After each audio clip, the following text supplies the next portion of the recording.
இந்த அம்மன் சுயம்புவா வெளிப்படும் பொழுது ஒரு தாமரை மொட்டு போல இருந்ததுனால இவங்களோட பேரு. சில பசுக்கள் தானா பால் சொரிஞ்சதாகவும் அங்க தோண்டி பார்க்கும் பொழுது இந்த சுயம்பு வெளிப்பட்டதாகவும் சொல்றாங்க. ஒரு சில பேர் நாகர்கள் வழிபாடு இங்க ரொம்ப பிரதானமா இருக்கு.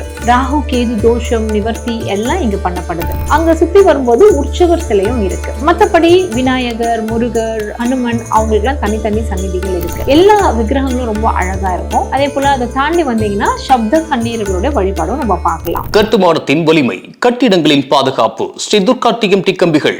DVR garden signature living T Nagar இப்போ திருவள்ளூருக்கு வந்தாச்சு. Near D Mart on new bypass road, திருவள்ளூர் நகராட்சிக்குட்பட்டது. பிளாட் 20 லட்சம் முதல். கான்டாக்ட் 9955511814.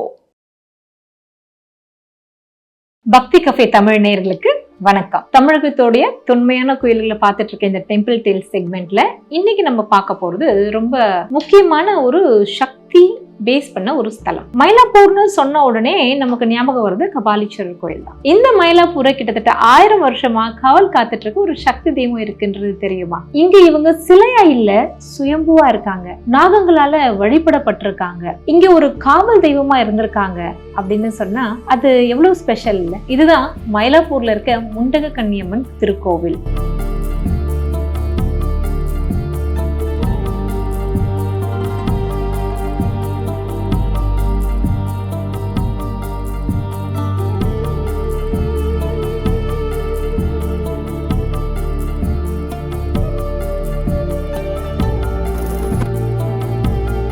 இது என்ன முண்டக கன்னி அப்படின்னு கேட்டா இந்த பேர் காரணத்தை பார்க்கலாம். முண்டகம் அப்படின்னு சொன்னா தாமரை. இந்த அம்மன் சுயம்புவா வெளிப்படும் பொழுது ஒரு தாமரை மொட்டு போல இருந்ததுனால இவங்களோட பேரு முண்டக கன்னி. கன்னின்னா கன்னிமார்கள். சோ இவங்க சப்த கண்ணீர்களுடைய அம்சமாவும் வழிபடப்படுறாங்க. சோ இது மனிதர்கள் உருவாக்கிய சிலை அல்ல, சுயம்புவா உருவாகின ஒரு சக்தி.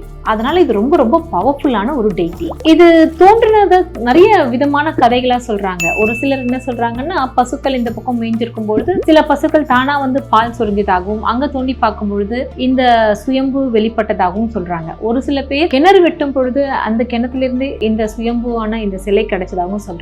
எது எப்படியோ, ஆனா இந்த சக்தி மாபெரும் சக்தி அப்படின்றதுல மாற்று கருத்தே கிடையாது.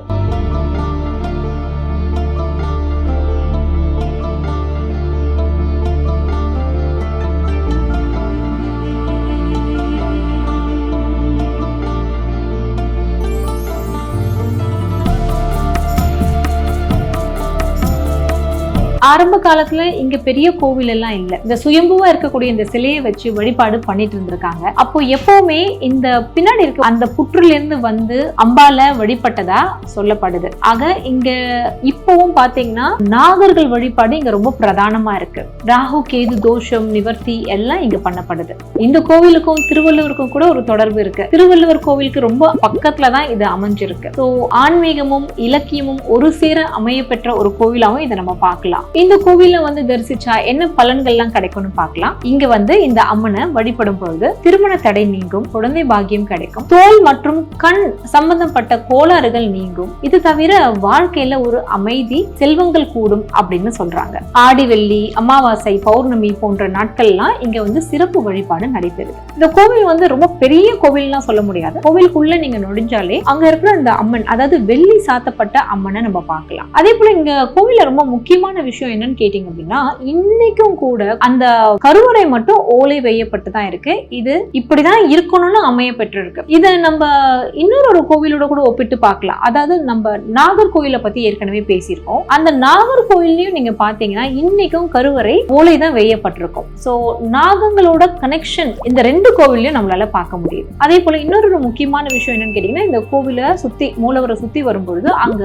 ஸ்தல விருட்சமான கல்லால மரம் இருக்கு. அதாவது ஆலமரம்னா விழுதுகள் இருக்கும் இல்லையா? ஆனா இந்த ஆலமரத்துக்கு, அதாவது கல்லால மரத்துக்கு விழுதுகள் இருக்காது. நார்மலா தட்சிணாமூர்த்தி இந்த கல்லால மரத்துக்கு கீழே தான் உட்கார்ந்துருப்பார். சோ அந்த மாதிரியான ஒரு கல்லால மரத்தை நம்மளால பார்க்க முடியும். அங்க சுத்தி வரும்போது உற்சவர் சிலையும் இருக்கு. மத்தபடி விநாயகர், முருகர், ஹனுமன் அவங்களுக்கு எல்லாம் தனித்தனி சந்நிதிகள் இருக்கு. எல்லா விக்கிரகங்களும் ரொம்ப அழகா இருக்கும். அதே போல அதை தாண்டி வந்தீங்கன்னா சப்த கண்ணீர்களோட வழிபாடும் நம்ம பார்க்கலாம். இங்க இருக்க அம்மனுக்கு மஞ்சள், வேப்பிலை, எலுமிச்சை மாலை, குங்குமார்ச்சனை இதெல்லாம் செஞ்சா ரொம்ப சிறப்புன்னு சொல்லப்படுது. சொல்லப்படுது. இதுல ரொம்ப சுவாரஸ்யமான விஷயம் என்னன்னா, இது பக்கத்துல இருக்கிற இந்த மெட்ரோ ரயில் நிலையத்துல அதோட பேரே வந்து பாத்தீங்கன்னா முண்டக கன்னியம்மன் ரயில்வே ஸ்டேஷன் இருக்கு. இதுவே இங்க ஸ்தலத்தோட பெருமையை எல்லாருக்கும் எடுத்து காட்டுற விதமா இருக்கு.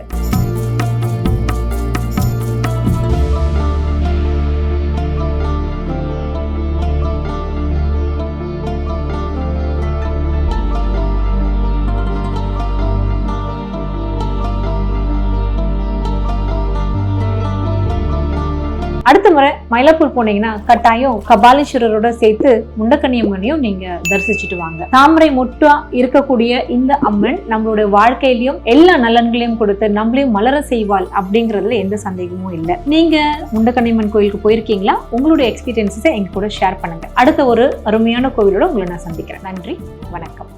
இந்த வீடியோ உங்களுக்கு பிடிச்சிருந்தா லைக் பண்ணுங்க, ஷேர் பண்ணுங்க, கமெண்ட் பண்ணுங்க. மறக்காம பெல் பட்டனை கிளிக் பண்ணிட்டு பக்தி கஃபே தமிழ் சேனலை சப்ஸ்கிரைப் பண்ணிடுங்க.